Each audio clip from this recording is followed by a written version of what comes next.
والنار خامدة الأنفاس من آسفي عليه والنهر ساهي العين من سدمي. വന്നാറു, ആ പേർഷ്യക്കാർ ആരാധിച്ചുകൊണ്ടിരുന്ന അവരുടെ തീക്കുണ്ടാരം 1000 വർഷത്തോളം നിലക്കാതെ കത്തിയ തീക്കുണ്ടാരമാണ്. ഓരോ ദിവസവും ഒരുപാട് ജോലിക്കാര് വിറകിങ്ങനെ കത്തിച്ചുകൊണ്ടേയിരിക്കുകയാണ്. അങ്ങനെയുള്ള തീക്കുണ്ടാരം നബി സല്ലല്ലാഹു അലൈഹി വസല്ലമ തങ്ങൾ ജനിച്ച രാത്രിയിൽ കെട്ടുപോയി. അതിനെ സംബന്ധിച്ചാണ് പറയുന്നത് വന്നാറു, ആ പേർഷ്യക്കാരുടെ തീക്കുണ്ടാരം ഖാമിദത്തുൽ അൻഫാസ്, അതിന്റെ തീജ്വാലകൾ കെട്ടുപോയി മിൻ അസഫി, ദുഃഖത്താൽ. എന്താണ് ദുഃഖം? അലൈഹി, അവരുടെ കിസ്രയുടെ കൊട്ടാരം തകർന്നതിന്റെ ദുഃഖത്താൽ.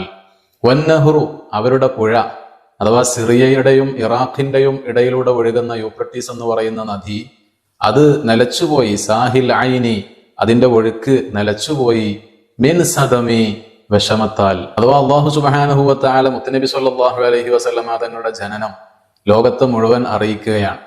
അഥവാ ഇന്നിപ്പോ സോഷ്യൽ മീഡിയ ഉള്ളത് കൊണ്ട് എന്ത് കാര്യം സംഭവിച്ചാലും ഉടനെ ലോകത്തിന്റെ വ്യത്യസ്ത ഭാഗത്ത് നിമിഷ നേരങ്ങളെ കൊണ്ട് അതെത്തും.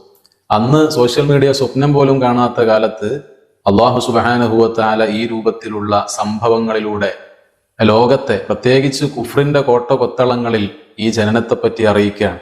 അഥവാ പുരാതന വേദങ്ങളിലും അതുപോലെ തന്നെ പഴയകാല പ്രവചനങ്ങളിലൊക്കെ അറിവും വിവരവുമുള്ള ആളുകൾക്ക് ഇത് ചിന്തിച്ചാൽ വലിയൊരു സത്യം ഇതിലൂടെ അവർക്ക് മനസ്സിലാക്കാൻ കഴിയും.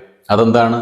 അത് ഞങ്ങളുടെ ഈ ഒരു എല്ലാ അധികാരവും നഷ്ടപ്പെടാൻ പോവുകയാണ്, ആ നിലക്കുള്ളൊരു കുട്ടി മക്കയിൽ ജനിച്ചിട്ടുണ്ട് എന്ന് ഈ പറയുന്ന ജ്യോത്സ്യവും അതുപോലെ തന്നെ പുരോഹിതന്മാരുടെ പ്രവചനങ്ങളൊക്കെ അറിയുന്നവർക്ക് അതിലൂടെ മനസ്സിലാക്കാൻ കഴിഞ്ഞിട്ടുണ്ട്.